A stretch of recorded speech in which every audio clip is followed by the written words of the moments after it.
Viewers কেমন আছেন?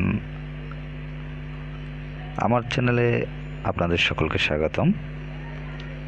আজকে আলোচনা করব আমরা প্রবাসী অ্যাপ নিয়ে। তো এই অ্যাপটি আপনি ইনস্টল করার পর যখন ওপেন করবেন, থ্রি বার অপশনে টাচ করলে আপনি এখান থেকে এই অপশনগুলো ইউজ করতে পারবেন এবং এখানে বিভিন্ন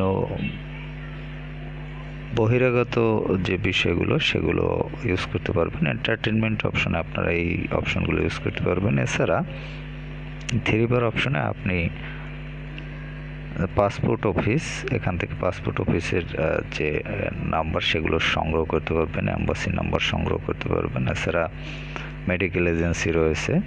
তো যাই হোক, এই অপশনগুলো কীভাবে ইউজ করবেন এবং কী কী ফিচার রয়েছে অ্যাপটিতে সে বিষয় নিয়ে আমি ফুল ভিডিওতে আলোচনা করেছি। আর ফুল ভিডিওটি দেখতে আপনারা ইউটিউবে গিয়ে সার্চ করবেন @চ্যানেল ভিউ 24। এটি সার্চ করার পর চ্যানেল পেজের প্লে লিস্টে ক্লিক করবেন এবং সেখান থেকে অ্যাপ এবং আদার প্লে লিস্টের দুটি প্লে লিস্টই আপনারা ভিডিওটি পেয়ে যাবেন, সেখান থেকে দেখে নিতে পারবেন। তো ভালো থাকবেন, কথা হবে আবার পরবর্তীতে অন্য কোনো অ্যাপ নিয়ে।